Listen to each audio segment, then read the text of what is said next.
उनका साइन करा के ये अडानी अंबानी को सारा पैसा माफ करा के विदेश में भेज देंगे। और अगर ज़रूरत पड़ी भारत में पैसा न बचा तो अमित शाह मोदी भी विदेश चले जाएंगे और सारा पैसा जब उनके पास हो जाएगा तो ये लोग रोटी मांगेंगे, खड़े हो जाया करेंगे रोड पर कि साहब आज मेरे पास रोटी खाने के लिए नहीं रही। तो अडानी अंबानी के लोग आएंगे गाड़ी से और ऊपर से रोटी फेंक के चले जाएंगे। इतना हद तक ये गुलाम बना देंगे, देख लेना आप।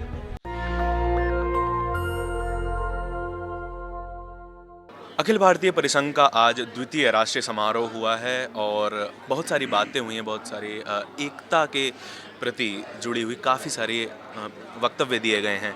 हमारे साथ बनते सुमित रतन जी हैं।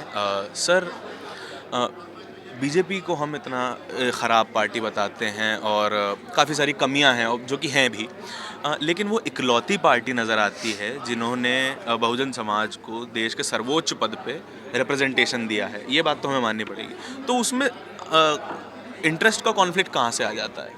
देखिए, शोषित और शोषक दोनों कभी एक दूसरे के दोस्त नहीं हो सकते जी। अगर बीजेपी ने ऐसा किया है तो उसमें बहुत बड़ा लाभ है उनका और बहुत वो बड़ा गेम करना चाहते हैं। जैसे कोविंद जी को राष्ट्रपति बनाकर उन्होंने लगभग आधा देश लूट लिया। चूंकि ऐसा उन्हें राष्ट्रपति चाहिए जो मूक और बधिर हो, जो कभी बोले ना, आवाज ना उठाए, रबर स्टैम्प बता रहे हैं। हाँ, रबर स्टैम्प। और अब मुर्मू जी को भी ऐसा ढूंढ के लाए हैं कि जो महिला आदिवासी हैं, सम्मान के योग्य हैं, राज्यपाल रहते हुए जिन्होंने अपने गांव में बिजली न करा पाई हो, मुझे नहीं लगता उनसे ज़्यादा कमज़ोर और भी कोई महिला भारत में हो सकती है। तो सबसे कमज़ोर उन्हें राष्ट्रपति बनाना था, तो ढूंढ करके वो इसलिए लाए ताकि अब उनके साइन करा करके SC/ST एक्ट भी ख़त्म कर देंगे, उनका साइन करा के आरक्षण भी ख़त्म कर देंगे, उनका साइन करा के आर्मी में जातियों की भर्ती भी कर देंगे, उनका साइन करा के ये अडानी अंबानी को सारा पैसा माफ़ करा के विदेश में भेज देंगे। और अगर ज़रूरत पड़ी भारत में पैसा न बचा तो अमित शाह मोदी भी विदेश चले जाएंगे। इसलिए कमज़ोर राष्ट्रपति इन्होंने बनाया है, ये समझने की बात है। जैसे श्रीलंका का हाल हुआ वैसा बताएं। बिल्कुल बिल्कुल बिल्कुल बिल्कुल होगा। ठीक है, लेकिन जो आप कह रहे हैं कि मुर्मू जी के साइन बड़े आसानी से करवाए जा सकते हैं, लेकिन उनका जो कार्यकाल रहा है एज अ गवर्नर भी, तो उन्होंने बीजेपी की काफ़ी सारी जो योजनाएं वो राज्य में लागू करना चाहते थे, उन्हें रिजेक्ट किया है। तो ऐसा क्या होगा कि जब वो गवर्नर रहीं तो वो इतनी स्ट्रांग दिखाई दे रही थी, लेकिन जब प्रेसिडेंट बनेंगी तब वो वीक हो जाएंगी? एक्चुअली वो कभी मजबूत नहीं थी। ये परसेप्शन बनाया जाता है, ये पब्लिक में फैलाया जाता है कि बहुत मजबूत हों। विचार करिए, इन बीजेपी के लोगों ने मीडिया को कब्जा लिया, पूरा गुलाम बना लिया, पूरा गोदी मीडिया मोदी मीडिया हो गई, कब्जा कर लिया। जितना ब्यूरोक्रेट है, IAS PCS जज है, सब बीजेपी का गुलाम हो गया।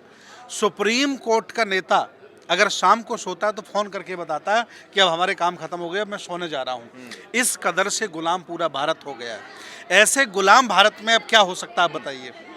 ये षड्यंत्र है SC OBC को बर्बाद करने का, उनके अधिकार छीनने का। इसलिए इतना कमजोर राष्ट्रपति इन्होंने बनाया है। अच्छा, सर, रिप्रेजेंटेशन की बात है। अगर हम धीरे धीरे एक एक कदम करके नहीं बढ़ेंगे, पहले कोविंद जी हुए, फिर मुर्मू जी हुई, जब धीरे धीरे करके अपने अपने संगठनों से, अपने अपने जातीय दलों से जब तक लोग नहीं आएंगे तब तक रिप्रेजेंटेशन कैसे मिल पाएगा? और जब उदित राज जी बता रहे थे कि बहुजन आंदोलन ने जातिवाद को और बढ़ाया है, तो हमें राजनीतिक ताकत तो चाहिए, लेकिन वो बिना जातीय रिप्रेजेंटेशन के कैसे हो पाएगा? देखिए, अगर ब्राह्मण जातिवाद करता है तो SC OBC के लोग विरोध करते हैं, और जब SC OBC वाले SC OBC के ऊपर जातिवाद करते हैं तो क्या होता है? SC OBC वाले इतने बड़े जातिवादी हैं, इतना तो ब्राह्मण भी जातिवादी नहीं है।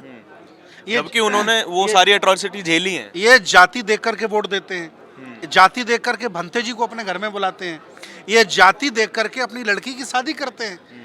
इतना जातिवादी SC OBC का व्यक्ति है, ये कभी शासक नहीं हो सकता है जब तक ये जाति को खत्म नहीं करेगा। बाबा साहब ने कहा कैसे करेंगे भाई? बाबा साहब ने कहा था ना, जाति को छोड़ो, वर्ग को छोड़ो, बहुजन समाज बनाओ। ये कहाँ बनाते हैं? बना ही नहीं रहे ना।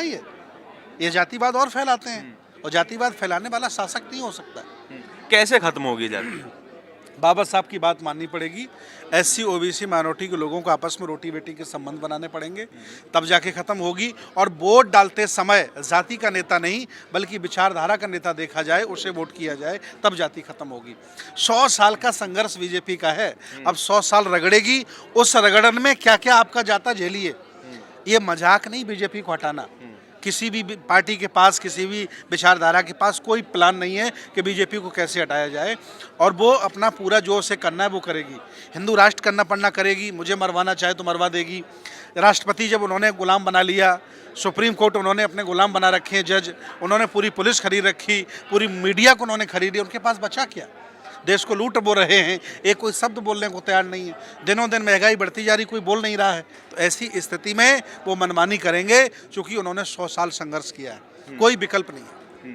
सर, बीजेपी के बारे में कहते हैं कि वो आर्थिक विकास की बात करते हैं, गुजरात मॉडल की बात करते हैं, इकोनॉमिक डेवलपमेंट होगा। अगर हम इकोनॉमिक डेवलपमेंट को छोड़ देंगे, कॉर्पोरेटाइजेशन को छोड़ देंगे, तो नया रोजगार कैसे मिलेगा? सरकार तो पूरे देश में रोजगार नहीं बांट सकती है।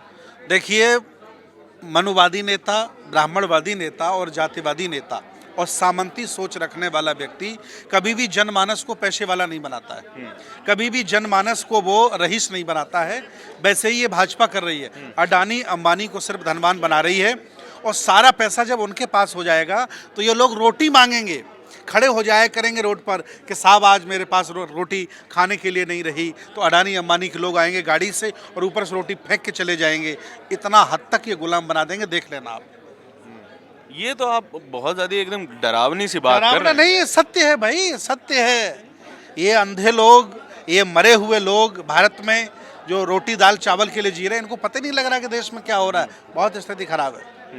सर, क्या जो भी SC ST OBC के लोग हैं वो अगर बुद्ध धर्म को अपना लें तो क्या वो उनके अंदर का जातिवाद खत्म हो जाएगा? भाई बता तो रहा हूँ मैं, जैसे आज एक साल पहले हमने बौद्ध बनाया और 1 साल के बाद वो कांवड़ लेके चला गया।